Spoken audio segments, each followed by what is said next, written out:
capítulo 9, nós vamos ler aqui uma palavra 2 Coríntios, que capítulo tem 9. tudo a ver de entrega.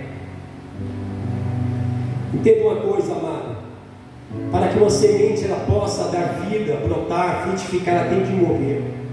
Se ela não morrer, ela não vai dar fruto. O inferno se alegrava, cantava ou pulava, achando que tinha vencido o mestre, tinha vencido através da sua morte. Mas, para desespero do inferno, foi através da morte de Jesus que hoje a igreja tem vida. Porque ele não ficou no sepulcro, ele não ficou. Aleluia. Muito pelo contrário. Nesse período de tempo, ele desceu nas profundezas para pregar as almas, aqueles que tinham partido sem o reconhecer que era Senhor. Mas a palavra de Deus diz que um domingo pela manhã como esse, um domingo pela manhã, há 2000 anos atrás, enquanto o inferno estava em festa, quem sabe hoje, muito aplausa pela seu problema, pela sua circunstância, e talvez até por uma perda que você está vivendo. Mas sabe de uma coisa? Não é o fim. A morte não é o fim. A morte, muitas das vezes, ou a maioria das vezes, é apenas o início de um novo tempo de Deus fazer algo novo na minha e na sua vida. Aleluia, louvado seja Deus, porque a palavra de Deus diz: quando os nossos irmãos estavam todos tristes, desanimados, louvado seja Deus, a palavra de Deus diz que Jesus, ele aparece. Oh, glória, aleluia, glória a Deus. E ele está vivo para sempre. E essa é a vitória daqueles que esperam nele. Por isso que Isaías profetizou dizendo que aqueles que esperam no Senhor renovarão as suas forças. Quantos estão esperando no Senhor nesse dia? Cadê a igreja que espera no Senhor? Oh, a palavra diz que aqueles que esperam no Senhor renovarão as suas forças. Aleluia! Essa é a vitória da igreja, porque Jesus ele está vivo. E aqui em 2 Coríntios capítulo 9, Paulo ele diz o seguinte, a partir do versículo 6. Nós vamos ler os 6 e o 7, amém? 2 Coríntios capítulo 9, versículos 6 e 7, diga assim: e digo isso, que o que semeia pouco, pouco também ceifará. Mas o que semeia em abundância também ceifará. Cada um contribua segundo o propósito no seu coração, não por tristeza ou por necessidade, porque Deus dá, porque Deus o ama, o que dá com alegria. Deixa eu te falar uma coisa: no reino dos céus, a semeadura é muito mais do que apenas nós depositarmos algo.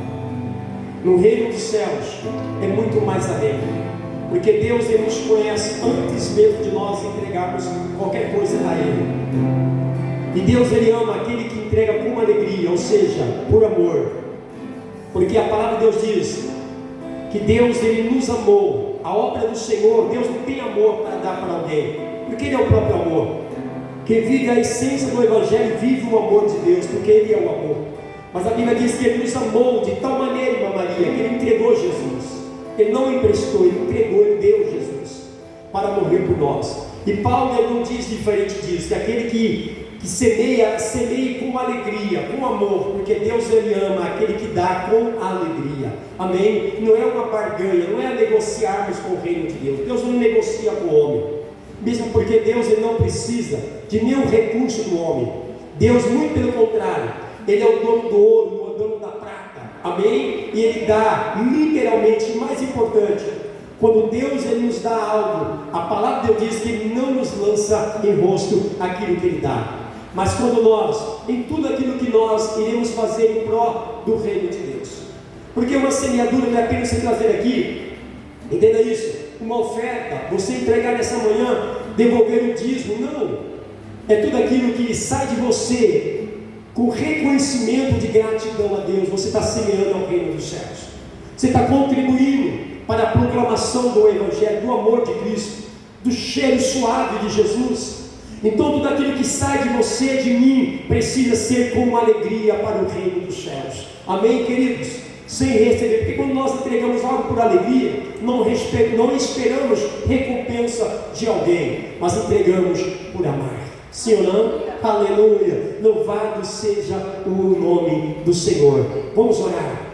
E você que trouxe a oferta, você pode vir aqui, ou então, se você for fazer aí uma transferência, fica à vontade. Senhor, nosso Deus maravilhoso, Senhor, Tu és o nosso Deus. Como dizias Isaías, Tu és o Emanuel, Senhor. Tu és o Deus conosco. Senhor, para onde nós iremos? Só o Senhor tem palavra da vida eterna, Senhor. Senhor, não temos outra fonte, não temos outro mediador, meu Pai. Meu Deus, hoje existem muitos amuletos no mundo, Senhor, e muitos se apegam nisso, Senhor, mas nós só temos um mediador, que chama-se Jesus. Foi Ele que morreu e foi Ele que ressuscitou. O Pai o ressuscitou ao terceiro dia. E por isso, Senhor Deus, nessa manhã, Senhor, a Tua igreja, meu Deus, essa igreja, Senhor, que foi comprada, resgatada, meu Deus, por um preço incalculável, Senhor, um preço de sangue, nesta manhã, Pai, traz ao Teu altar, Pai, uma adoração de oferta, de gratidão ao Senhor, Pai. Por isso nós Te louvamos, Te agradecemos nessa manhã, em nome de Jesus. Fica